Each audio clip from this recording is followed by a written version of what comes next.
Good morning friends.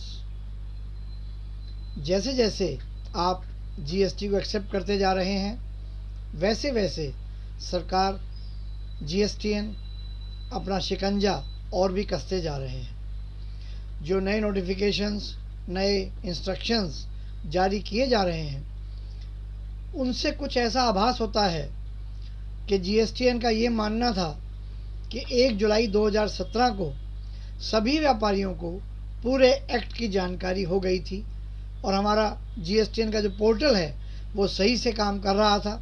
इसलिए किसी ने जो भी गलती की है, चाहे वो अनजाने में हुई हो या वो मानवीय त्रुटि रही हो, वो जानबूझ के करी है। इसीलिए जीएसटीएन ने अभी 22 मार्च को आपकी जीएसटी की रिटर्न्स को स्क्रूटनी करने के लिए एक गाइडलाइंस जारी की हैं जो वर्ष 17-18 और 18-19 पर लागू होती हैं। मैं इस वीडियो के माध्यम से आपको वो पॉइंट्स आपको याद दिलाना चाहूँगा जिन्हें आप स्क्रूटनी होने से पहले अपने आप भी चेक कर लें, जिससे ये ज्ञात हो सके कि यदि आप स्क्रूटनी के दायरे में आते हैं तो आप पे कोई लायबिलिटी आएगी या नहीं आएगी।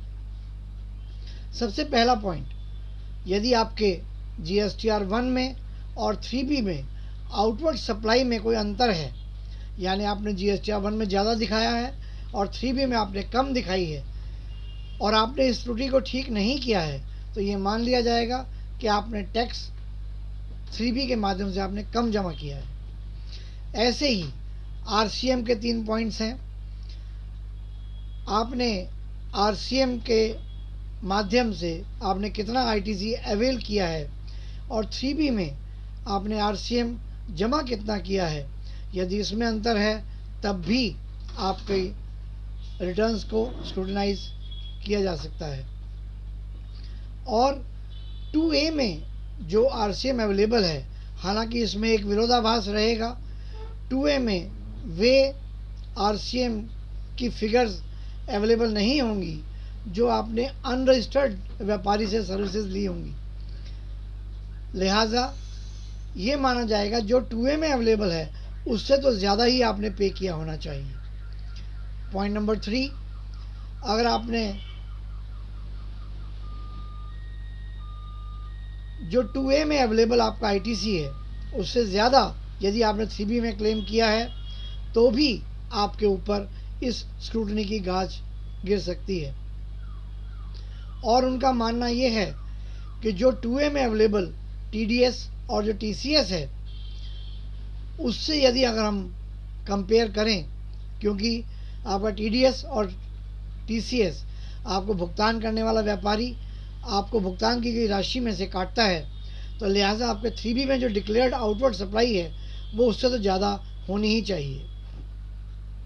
एक और कंपैरिजन लिया जाएगा, ईवे बिल के में आपने जितनी भी आउटवर्ड सप्लाई डिक्लेयर की है 3B में उससे ज़्यादा ही होनी चाहिए, क्योंकि इसमें भी एक विरोधाभास है। ऐसी भी बहुत सी सप्लाई होंगी जिन पर ईवे बिल बनाना कंपलसरी नहीं है। लिहाजा ये माना जाएगा जो जीएसटीआर 1 और आपने 3B में आउटवर्ड सप्लाई शो की है वो ईवे बिल में जो रिपोर्टेड आपकी आउटवर्ड सप्लाई है उससे ज़्यादा होनी चाहिए। और एक बात, यदि आपने किसी ऐसे व्यापारी से सर्विसेज या गुड्स लिए हैं जिसका रजिस्ट्रेशन बाद में रिट्रोस्पेक्टिव इफेक्ट से अगर कैंसिल कर दिया गया है तो उसका इनपुट भी आपको एलिजिबल नहीं था। अवेलेबल रहा होगा, एलिजिबल नहीं था, लिहाजा वो आपको रिवर्स करना चाहिए था। नहीं किया है तो अब उसके ऊपर एक्शन लिया जाएगा। ऐसे लोग जिन्होंने अपनी 3B फाइल नहीं करी, जीएसटीआर 1 फाइल की है और आपने उनसे ली हुई सप्लाई और गुड्स का इनपुट लिया है, वो आपको रिवर्स करना था। यदि नहीं किया है तो आपकी स्क्रूटनाइज की जा सकती है। और सेक्शन 34 के तहत जो भी आईटीसी आपका किसी वर्ष का अगर छूट गया था जिसको अवेल करने की अंतिम तारीख अगले वर्ष की सितंबर की 30 तारीख हुआ करती थी, सितंबर की रिटर्न हुआ करती थी। यदि आपने उससे पहले उसको 3B में अवेल नहीं किया है तो वो भी आपको एलिजिबल नहीं है, ये भी चेक किया जाएगा। आपने रूल 42-43 जो ये कहता है कि यदि ऐसा कोई ITC है जो आपके पर्सनल यूज़ का है या जो आपके बिजनेस से रिलेटेड नहीं है, यदि आपने उसका इनपुट लिया है और आपने वो रिवर्स नहीं किया है तो वो भी गलत है, उसके बारे में भी बात की जाएगी।